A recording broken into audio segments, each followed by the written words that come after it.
7 o'clock, and I'll call tonight's meeting to order. We have an agenda in front of us. Does anybody have any additions to the agenda? Okay, I have one. It's in closed session.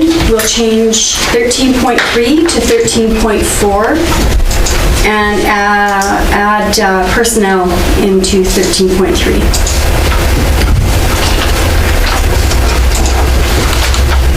And that's all I have.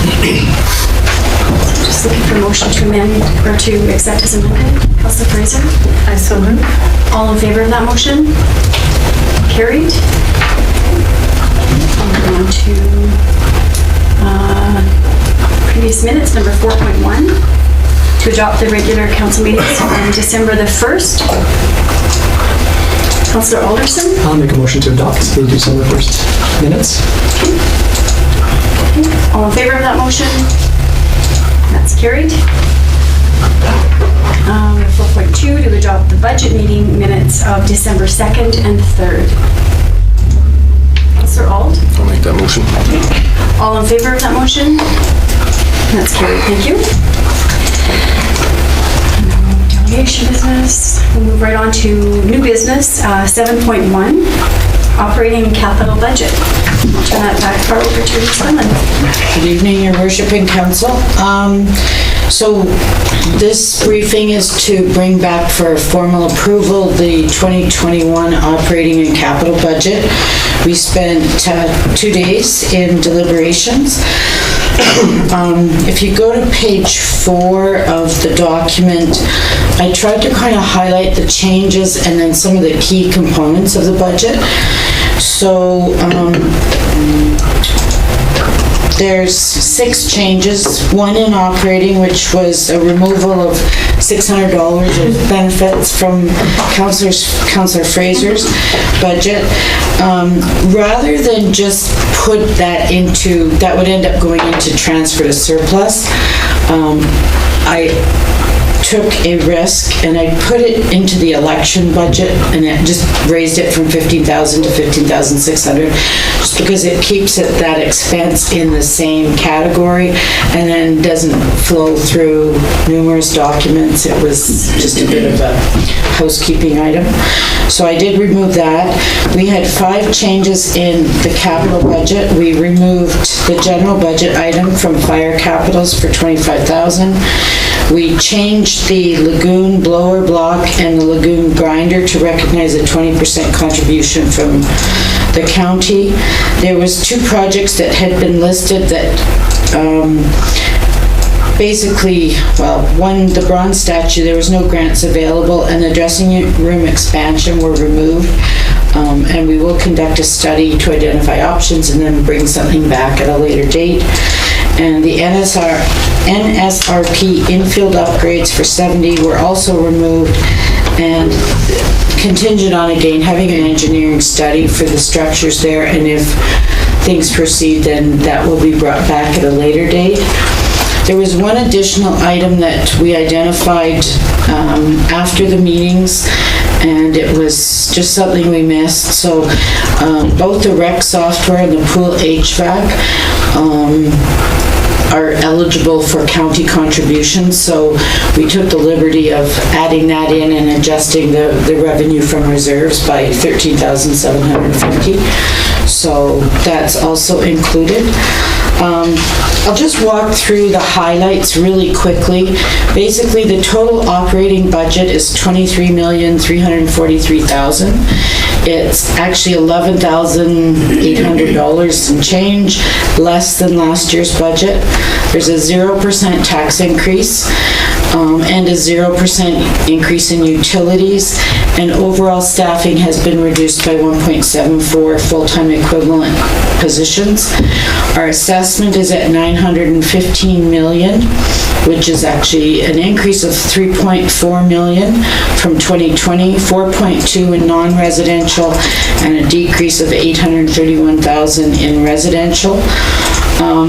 Just on an average residential home, and I don't think I included that table, but the table that was in the budget just did an average single home. The average for all residential homes is 250,000 is the average assessment.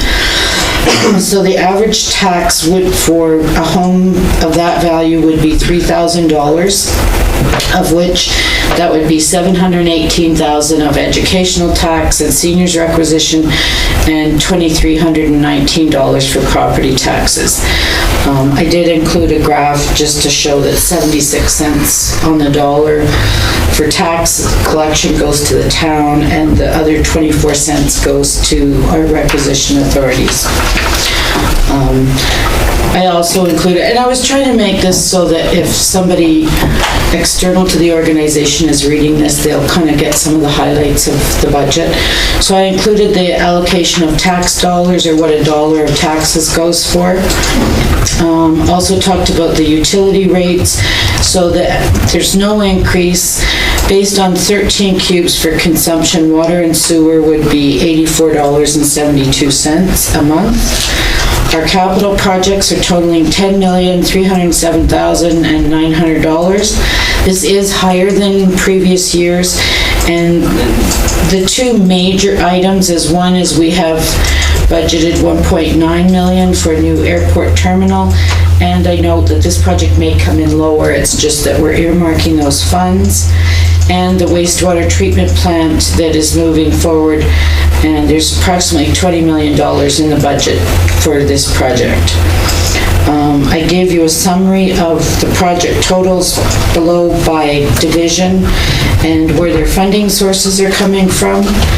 And that's sort of the highlights of the budget. The alternatives is your motion to approve the operating and capital budget. And I have included in the back updated sheets on the consolidated budget and the two summary operating budgets, one by department and one by object, as well as a listing of the capital projects. And I did highlight the two changes for the grant funding. Is there any questions? I do have a question, a couple of questions, Betty. First of all, where you mentioned airport, you talk about there is $1.94 million for new airport terminal, but it should be noted that only $970,000 of that is our portion. Right, yeah. So should it say that there instead then? We, as the managing partner, if we build the airport, we would get a contribution from the county, and it would be recorded as an asset in our system. Okay. So it is up to us to show the full amount of the asset. Okay, thank you. And then also just back up to assessment. Sorry, that was page 4, right? Five. Just above the graph. Thank you. Assessment estimates for 2021 saw an increase of $3.4 million from 2020. Do you know what that is? Is that because we've had new builds, or it's... I didn't look at it in that much of detail. Like, I only just get a one-page sheet, so I don't know exactly why there's an increase. I can look that information up. No, I don't have. Okay. That's okay, you can... I don't have the numbers that I can give you, sorry. Okay, thanks. Does anybody have any other questions? I think we went through this pretty faithfully for 2 days. That's the word I'm looking for. Yeah, thoroughly, that's it.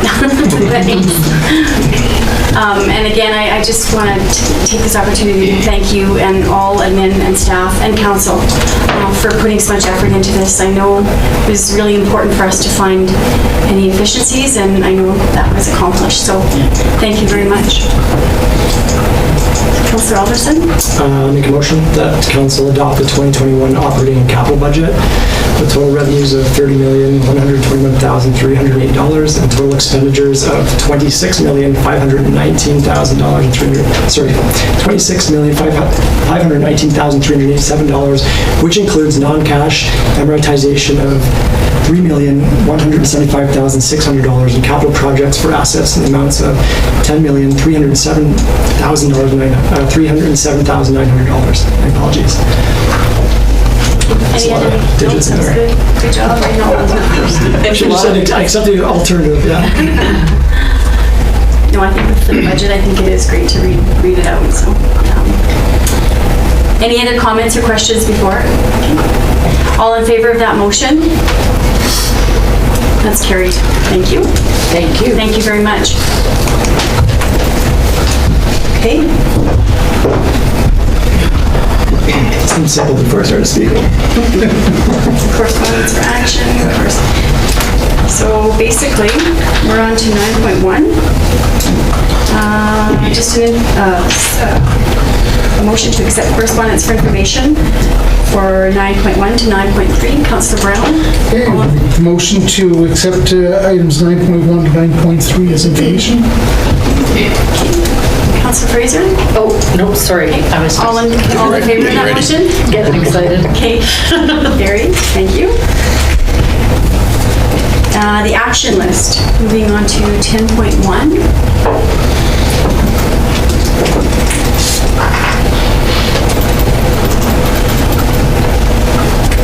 Councillor Ald. I just have a comment regarding the delegation from Grandmother Turtle Lodge Group. I've had 3 or 4 people come in and talk to me and say how impressed they are that initiative is Nice. getting some traction. There's Nice. a lot of people that are interested in it. Good, that's great. We could certainly reach out to, probably not before Christmas now, but I'll reach out after Christmas. And great to have another meeting, actually. So, okay. Thank you for sharing that. Okay. Anything else on the action list? Councillor Phillips. I'll make a motion to accept the action list for December 8th. Okay. All in favor of that motion? That's carried, thanks. Moving on to administrative inquiries. Does anybody have any? Councillor Phillips? I've got 2 actually. During our budget discussions, we just kind of briefly touched about airport fees and revenues and how that could or couldn't impact budgets.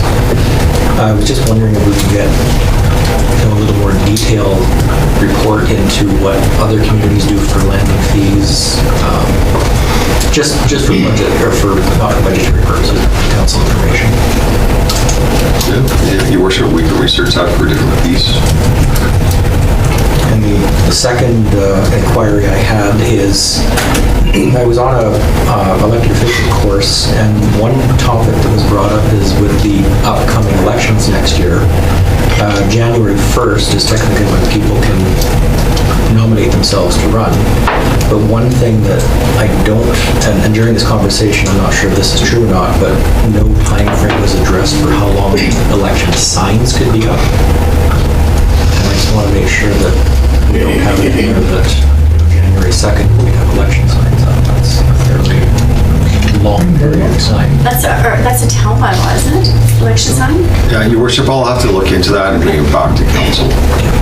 I think it's a policy. I just want clarification that we actually have a set time frame on that. Yeah, we don't want to look at that for 10 months. Yeah, we don't want to look at signs for that long. Okay, Councillor Alderson? Yeah, I sent an email earlier, but this seems to be the more appropriate place to bring up. I just wanted to verify if going forward, we would be doing Zoom meetings just after the 4 p.m. provincial announcement tonight. According to this, it says effective December 13th, which is this Sunday, all employees who can work from home will be required to do so. So this would be, I assume, the time to bring that up, that administrative inquiry. Your Worship, so, I mean, that's a discussion of council if they want to conduct the meetings there. I think we received everything at 4:30 today, so I think we're digesting a lot right now. Totally, yeah. I just wasn't sure if it was is a discussion. Seems to me this is mandated as of Sunday, so right now we can do it in person. After Sunday, not so much. I think at the very least, we should move our meetings back to a bigger center, but I mean, that's for one, or unless we do Zoom. Well, according to this, if you can work from home, you must work from home. And I think, Your Worship, you just kind of have to go through it because they also say meetings are still permissible, so. So working from home is mandatory unless the employer requires a physical presence for operational effectiveness. And then it does speak about meetings somewhere else as well. We proved that before we are capable of Zooming. I just know when it comes to the sound quality in that subway room, which we moved to before, like we already have an issue with sound quality of equipment currently. And so like just, that probably wouldn't be the best that we could possibly give people. And if a lot of Albertans are mandated to do so, I just want to make sure that, you know, we as elected officials are not above the rules that are imposed on most of Albertans. So I would suggest that we should do that as well. Do you want to look into it tomorrow? Yeah, so there's the province, Dr. Henshaw has scheduled a meeting for the CAOs in Alberta tomorrow at 2 for clarifications on everything that was passed today. Sure. So I can provide that to council too. Thank you, I appreciate that. Because I know I did read that meetings are still permissible, provided, but I can't see it in what they released on their website. Yeah, I can't see it either, but it did, I think that might have been in the early release, the leaked Maybe document. the leaked document. So. Yeah, because I read the same thing, but I'm not seeing it here anymore. Yeah, I think it's somewhat changed. Councilor Fraser, did you have one? Well, I was just going to say that whatever we do, I think we should all, if we're all in the subway room or we're all on Zoom, the half and half, I think, was where we found a lot of the snags last time. So we'll let admin work that out and Yeah, absolutely. Councilor Phillips? My preference would be if we can safely do it, follow the guidelines to do it in person, as long as we can do it safely. If not, then of course Zoom would be our next alternative. And I think we'll just let admin figure that out and get back to us tomorrow as to what the regulations are and go from there. Councilor Alderson? Yeah, and I just wanted to state, you know, my preference obviously would be to show that we are not above anybody else, that elected officials are in this, and that we should be doing it from home if other people are expected to be at home. And nobody's suggesting that we will be circumvening rules. Admin is going to research this and get back to us. Fantastic. And I have an admin inquiry. Is there a possibility that we could find out how much savings commercial and businesses have realized by our change to the waste collection fee? Your Worship, we can, so it'd be probably our Economic Development Department that can reach out to businesses to ask if they would be willing to release that information, because that's their personal, Right. not personal, but business financial interest. But we can definitely reach out, and I'm sure there'd be, you know, a few businesses that would provide that information.